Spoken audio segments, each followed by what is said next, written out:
Bonjour à tous. Il est écrit sur une stèle. Le Georgia Guidenstone, une phrase qui est pratiquement d'actualité de nos jours, c'est celle-ci et qui est la première. Maintenez l'humanité en dessous de 500 millions d'individus en perpétuel équilibre avec la nature. Les cas qui se posent actuellement au niveau de la perte humaine au sujet du Covid n'a rien à voir avec une vision de cette phrase. Car si ce virus a été modifié, il est d'origine naturelle, mais ne devrait pas se trouver parmi nous actuellement. C'est encore donc la modernité qui l'a réveillé par l'intermédiaire de la science ou encore du réchauffement climatique, dû encore et toujours à nos activités intensives sur la modernisation industrielle. Nombre d'entre vous se posent plusieurs questions. En réalité, nous sommes dans un vaste monde où la manipulation est présente, visible, et qui, évidemment, intervient dans les attentes de nombreuses personnes. Comme j'ai cité ultérieurement dans une autre vidéo, Carl Sagan nous disait que la science, la technologie allait jouer un rôle important, mais dans cette science et cette modernité, cette technologie, tous les scientifiques n'ont pas la même vision ni les mêmes idées. Le reste de la population est très facilement manipulable dans un cadre d'information actuelle où il suffit simplement de modifier ou encore d'aller dans le sens du poil de ceux qui attendent l'ouverture d'un mystère ou un complot. Et ceci permet de rassembler évidemment une opinion publique pour promouvoir toujours une forme de subside financière ou encore un éclat d'étoile. Cet éclat d'étoile, c'est juste pour montrer que le ou les individus sont présents et détiennent une certaine vérité. Il ne faut pas en prendre foi, mais comprendre une première chose. C'est que la subtilité de cette manipulation alimente une autre manipulation, beaucoup plus fine.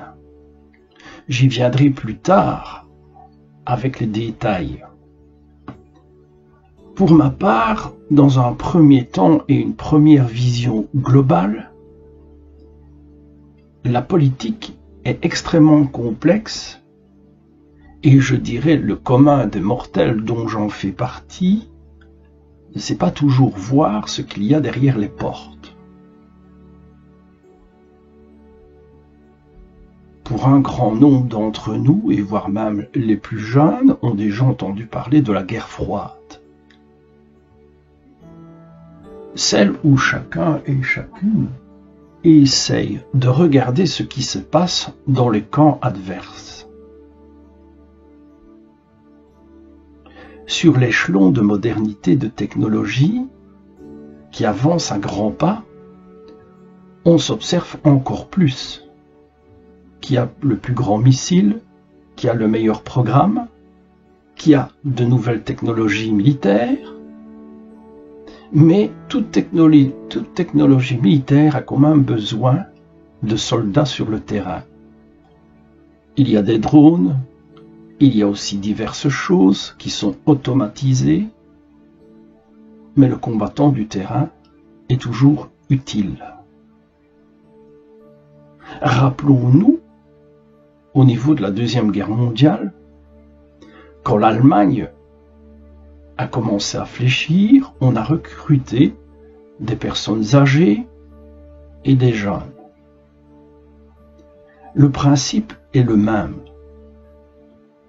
Si l'Europe étant déstabilisée par le retrait, par exemple, au niveau des États-Unis, ce qui était envisageable à la période de l'ancien président, l'OTAN et l'Europe pouvaient se retrouver déstabilisées par une force amoindrie. Il serait bien sûr et ridicule de lâcher dans la nature un virus qui pourrait justement déstabiliser le reste.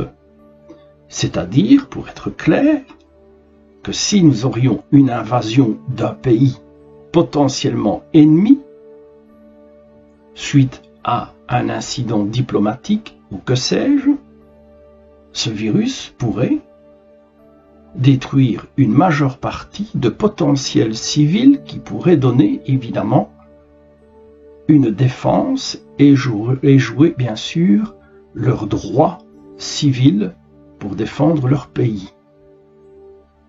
Personne ne s'est posé cette question.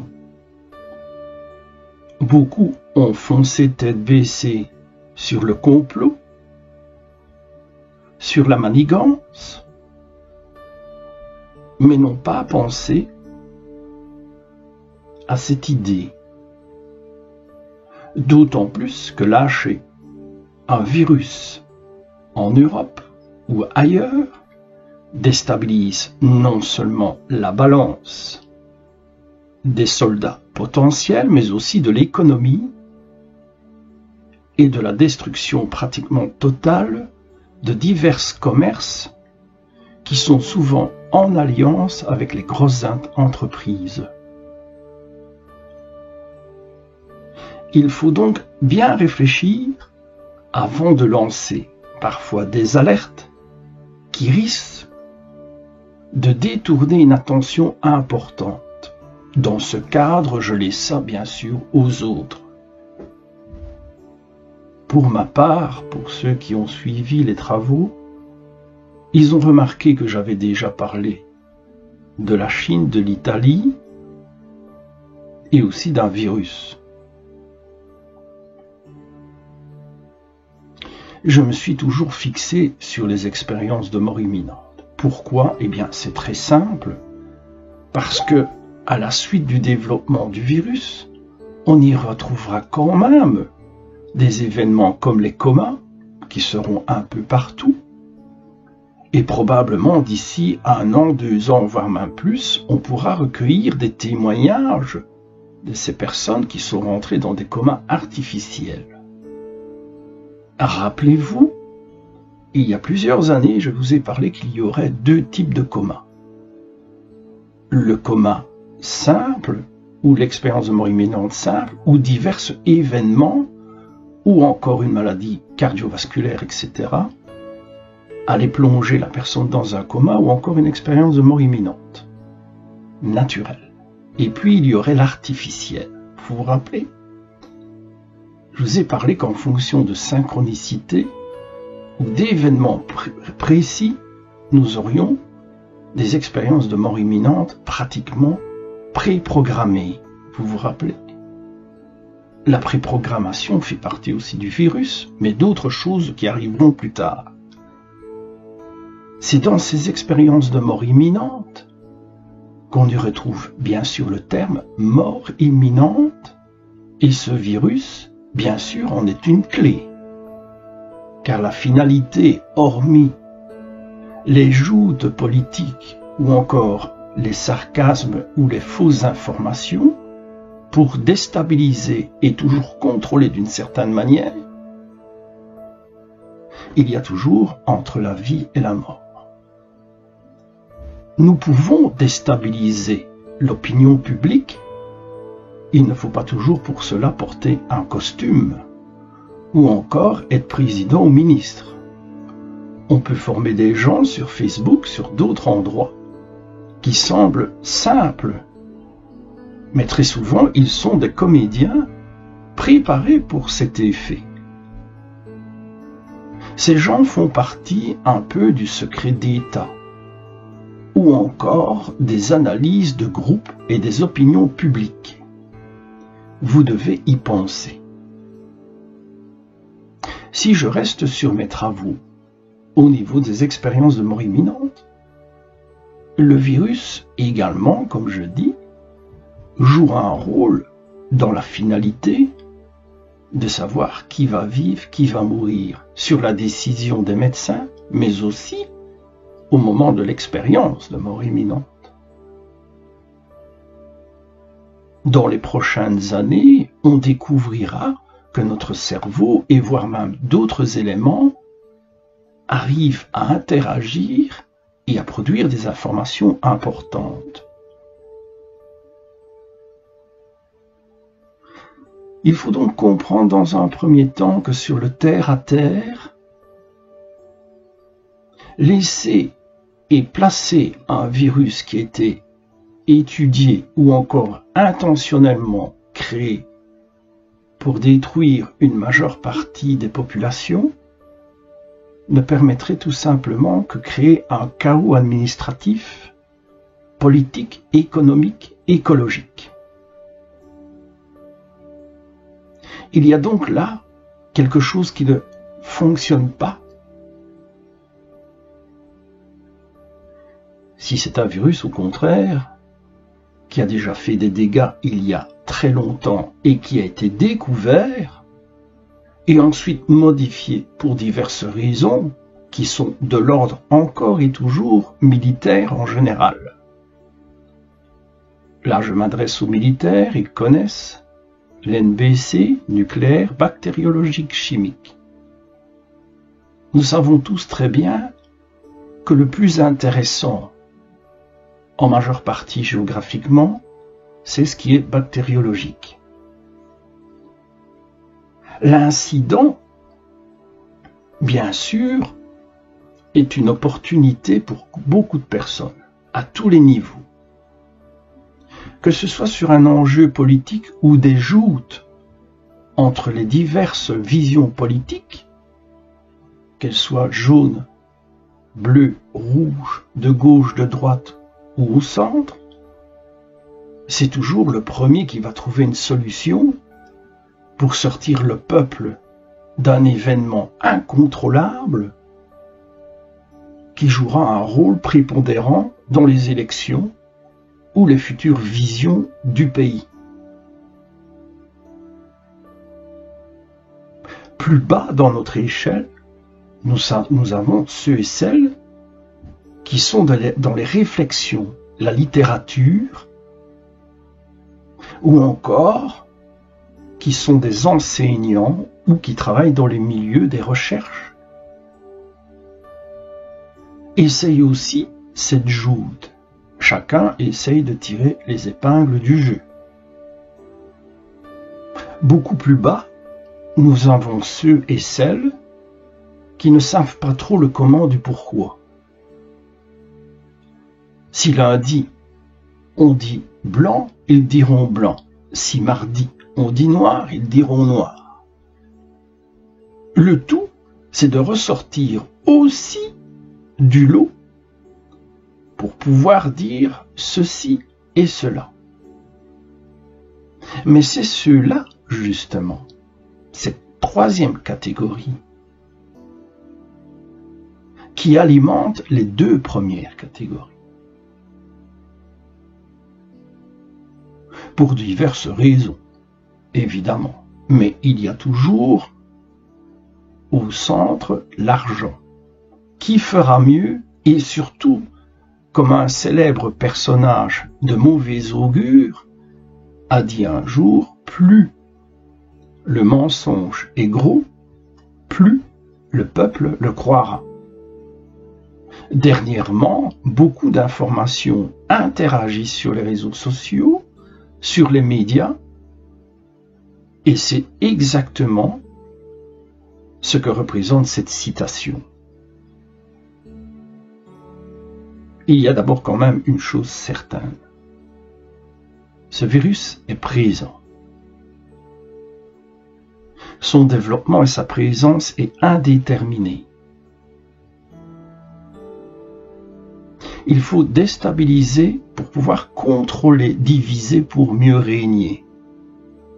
En disant que le vaccin n'est pas bon, en disant qu'il sera bon, en soudoyant d'autres personnes, en donnant une information le lundi et une désinformation du mardi. Vous l'avez tous vécu au début de l'arrivée de ce virus. Dans un premier cadre, c'est qu'il y avait énormément de dirigeants qui étaient pris, comme je cite souvent, en porte-à-faux, en désarroi. Il fallait trouver de quoi faire face, et nous l'avons vu au niveau des masques, ce qui est arrivé. Mais dans l'analyse de cette volonté d'informer, de désinformer à tous les niveaux, c'est de voir statistiquement si les gens sont toujours aussi influençables dans leur existence. Et tout le monde a joué le jeu sans le savoir, par ignorance. Ceci permet d'abord d'avoir une première réflexion. Ce serait une réflexion très basique. Sommes-nous en réalité sortis de notre grotte il y a des milliers d'années? Ou sommes-nous encore des êtres humains qui sont des opportunistes,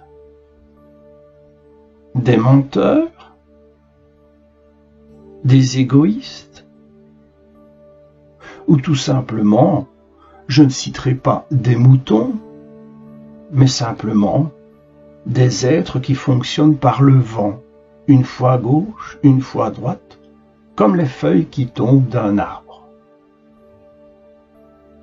Je crois que vous devriez d'abord prendre réflexion et de ne pas foncer tête baissée en approuvant parfois des informations qui seront peut-être plus tard de fausses informations. Les véritables informations sont celles sur les témoignages, ceux qui ont vécu le virus, ceux qui ont souffert à travers le virus, ceux et celles qui sont de véritables médecins, qui sont sur le terrain, qui sont au front et pas dans leur bureau. Tout le monde peut aller dans un bureau et parler devant une caméra. Mais nous n'avons pas encore l'occasion de parler à beaucoup de personnes, 3 types de personnes. Ceux qui se battent, qui aident et qui soignent, ceux qui subissent, et ceux qui, par la suite, auront une déduction sur toute cette aventure. Car il faut savoir, dans un premier temps, qu'au niveau de cet ensemble, c'est toujours la nature humaine qui est touchée. La politique vient ensuite, ou encore les joutes de ceux qui disent « je sais » et d'autres qui disent « non, vous ne savez pas ». L'heure actuelle n'est pas à ce niveau. Nous devons d'abord faire en sorte de nous protéger. Certes, à notre époque, protéger est parfois mal compris et transformé par beaucoup de gens par le terme manipulation. La manipulation est bien différente de la protection. Ces deux mots, malheureusement, se mélangent dans la désinformation vis-à-vis de l'ouvrier ou de la personne qui vit une vie tranquille et simple, mais qui est quand même tenue au collet. Avant tout poste, avant toute affirmation, ou encore d'acquiescer des informations, il faut savoir que ce genre d'informations vous contrôle en vous laissant miroiter une forme de libre arbitre.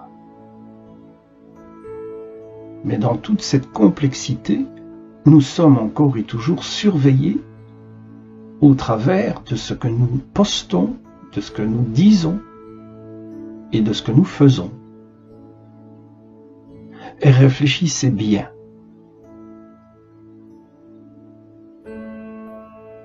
Au travers des chroniques d'une expérience de mort imminente, vous l'avez toujours vu, c'est que les informations ressurgissent régulièrement. Elles permettent de donner des informations et des réflexions, mais aussi des vérifications. Elles sont très souvent justes et placées par des effets relativement symboliques. Alors n'oubliez pas que la priorité, malheureusement, est la sécurité et la protection des pays, pour l'instant sur l'aspect militaire, politique, etc. À très bientôt et prenez soin de vous. Je terminerai par ceci. Il y a parfois un ver dans une pomme. Mais souvent, ou encore parfois, c'est l'arbre qui a fait venir le ver.